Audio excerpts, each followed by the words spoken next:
Alright everybody, welcome back to another episode of Redneck Racing. As you can see behind me right here, we got, well, here's the diff cover is off the diff, and right over there we got a spool for the 12 bolt in here. So I'll be showing you guys a little bit in this video how to swap a spool into your car. Some of the stuff is going to be different probably than what most people would experience because it's already kind of a race car. It already has C-clip eliminators in it, so there's some steps that I won't have to do. But I'll kind of explain how everything works. And yeah, so if you're watching this video, trying to learn how to put a spool in your car, stick around. I'll show you how that's all going to work. If this video is at all useful to you after you get done watching it, be sure to subscribe to the channel, leave a comment if you got questions, like the video, all that good stuff. We're going to dive right into this.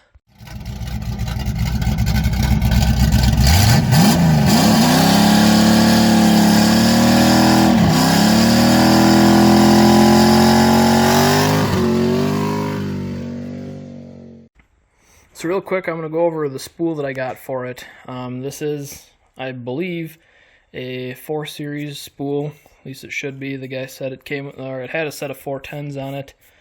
So that would be a 4 series, which is good because that's what I need. I shouldn't have to put a spacer in it.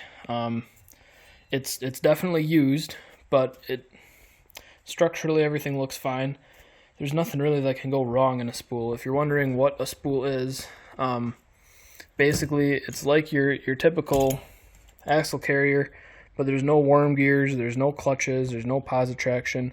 The axles just spline in on both sides, and that's all there is to it. It locks everything together. So they're not very complicated. They're cheaper in most cases, or in pretty much every case, than a positive traction. And I got this one used, and it was very cheap. And you can get them. I could have got a new one, but there's really nothing that can get damaged on one of these. It doesn't have clutches to go bad or worm gears to wear out or anything like that. The splines down in there look good. If I can get a flashlight on. I mean, there's nothing wrong with anything. Internally, it came with bearings and races. I mean, like I said, it's definitely used. Here's what the, oh my gosh, all my flashlights are dead. You can see it is used, but I guess if you're looking at a used race, this is what a good used race would look like. There's no pits or anything. There's some markings on there. You can see like what looks like scratches, but I can't feel any of those scratches if I run a fingernail over them. That's the main thing you want to check. If you can hook a fingernail on anything, probably should get replaced. Everything in here still feels perfectly smooth. It's just used. It comes on here, and I can give it a spin. It's not binding up or anything. The rollers all feel good in there. I'm probably going to blow it out with some air. It feels like there's maybe a little bit of dust in here. But other than that, I'm just going to clean it up, and it should be good to go. Alright, so here's what everything looks like underneath here. I already got the diff cover off, as you guys saw. And if you haven't watched the channel before and you aren't familiar with this car, it does have kind of a race car rear end in it. It's a narrowed 12 bolt. So there are some things that you wouldn't run into on a stock rear end. Namely that it doesn't have C-clips in the middle. There's no... I don't know if you can see up in there, but the way I would end up taking these axles out is there's 4 bolts right there that I take out on the back of the axle flange, and then the whole axle comes out. If you were taking this out with C-clips, what you got to do is, as you can see, there's a pole in the middle right there, just like a metal rod, and that's got to come out.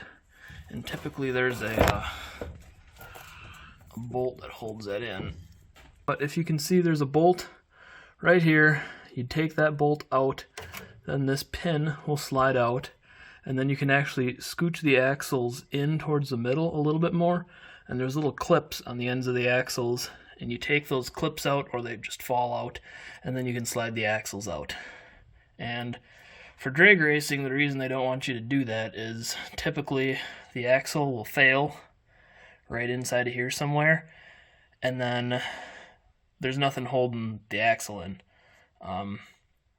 Really, if the axle fails anywhere between here and where the wheel bolts to it, there's nothing holding the axle on, and that's when you see race cars with the tires falling off, or the entire axle coming out when they breaks an axle.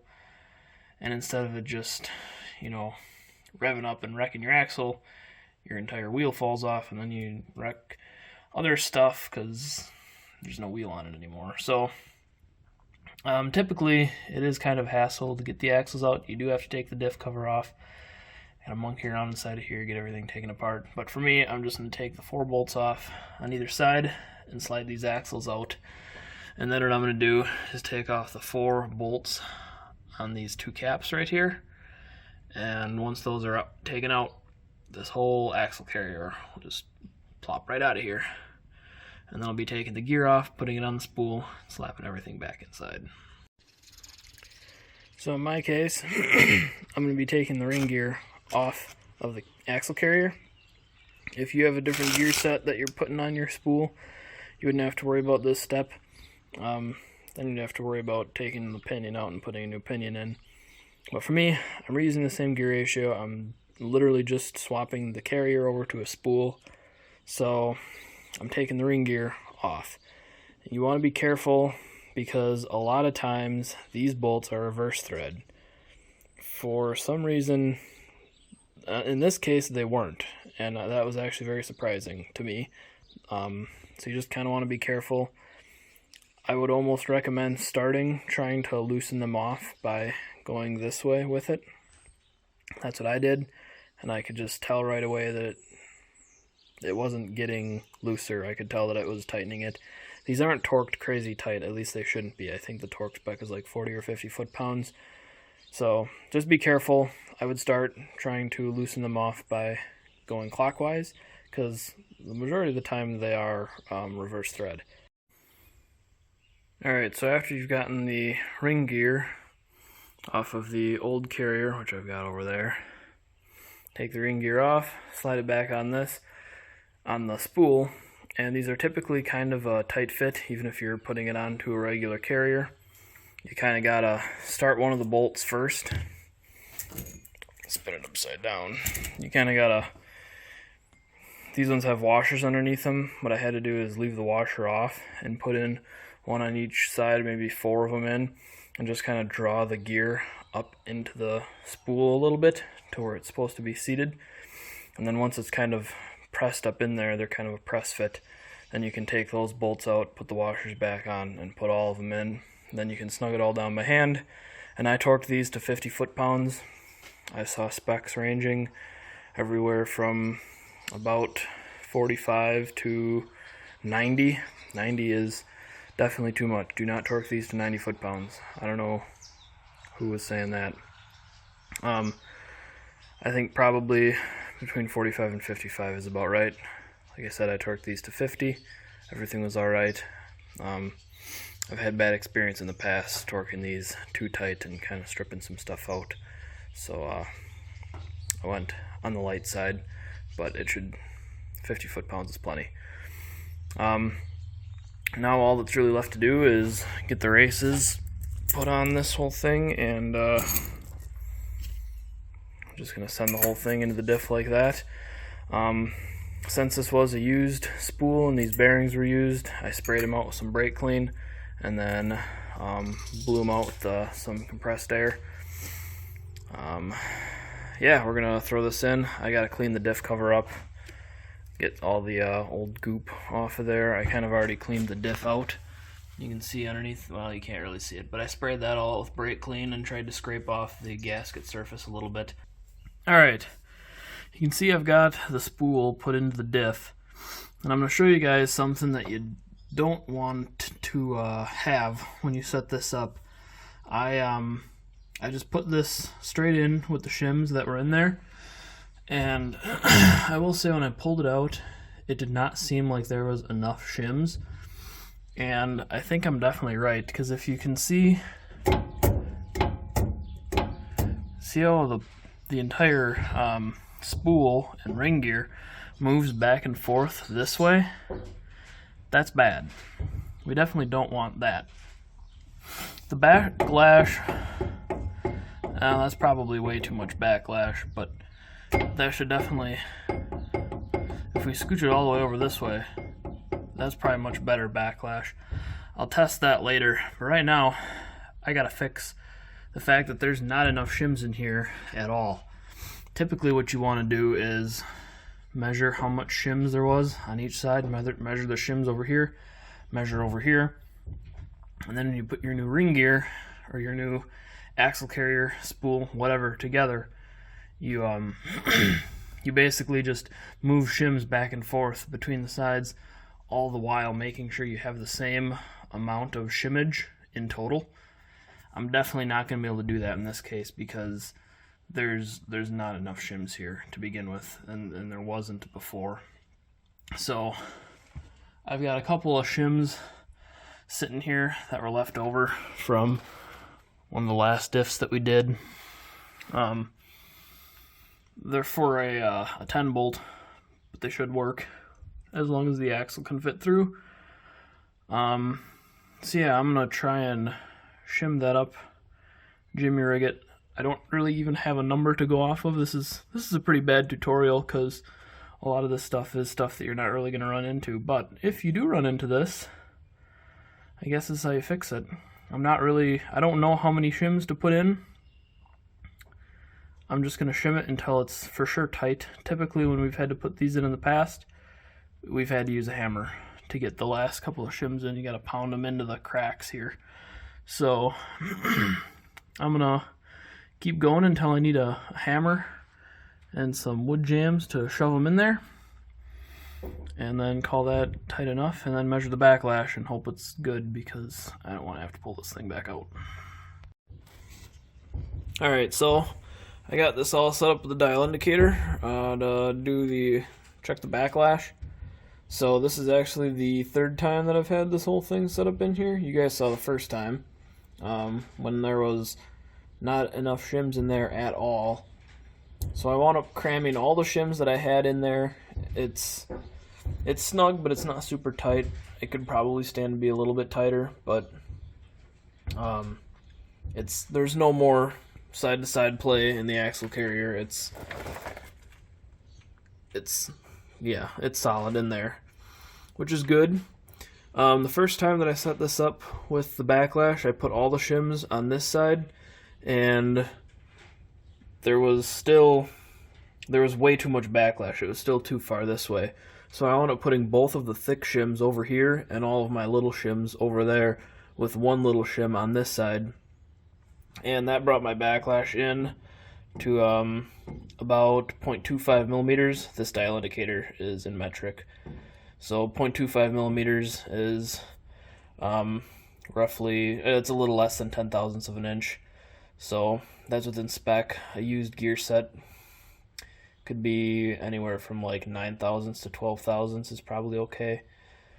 It probably should be a little bit less, but I don't know. I'm not really planning on using this gear set for very long because these are 511 gears, and well, if I try and go any faster with this car, this gear set's going to gear out on me.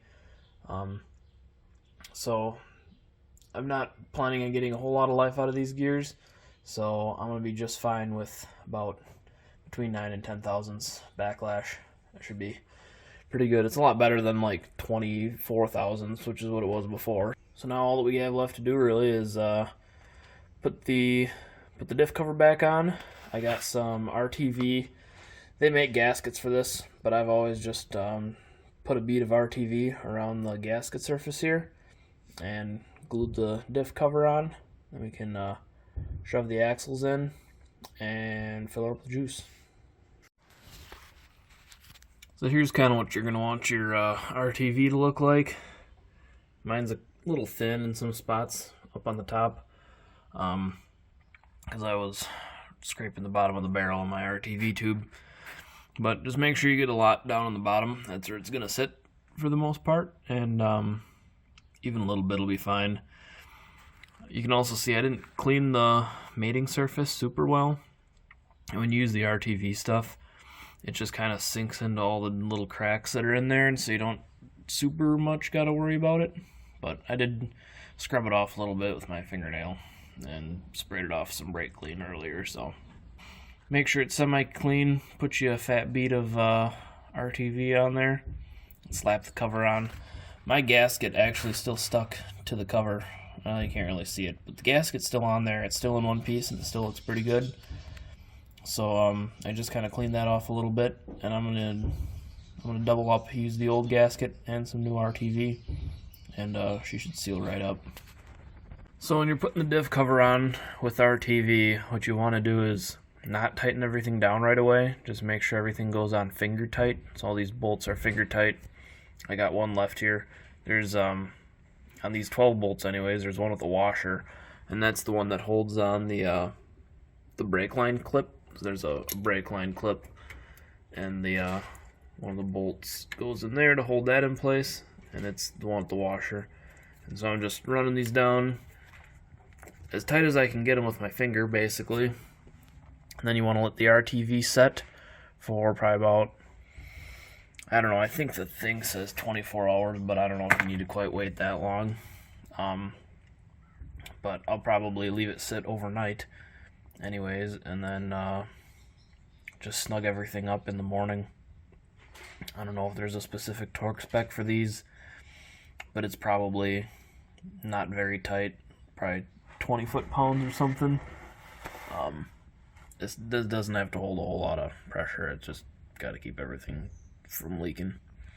So I'm going to wait until tomorrow and torque these all down. And then I think it says to wait another 24 hours before you fill it up with oil, but in the past I've ignored that and had zero repercussions for doing that. So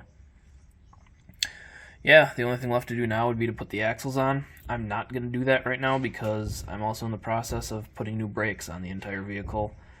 And with the C-clip eliminators being bolted to the backing plate for the brakes, I don't know exactly how all that's going to work, but I'm going to guess if I put the axles in, I'd have to take the bolts out very shortly in order to put the caliper brackets on back here. So I'm going to leave all that undone for right now. And if you guys want to see how that all turns out, make sure to subscribe to the channel so that you don't miss the next video, which will be the brake video and probably the first test drive. So we'll actually be able to get this thing running down the road for the first time in probably over 20 years. I don't think this car's seen much action in the last 20 years. So we're gonna end this video off right here with me laying underneath the car. And make sure to stay tuned to the channel. Like I said, subscribe so you don't miss some of the next videos. We're gonna have some cool stuff coming out pretty quick here. So make sure to stay tuned for that, and we'll see you guys in the next one.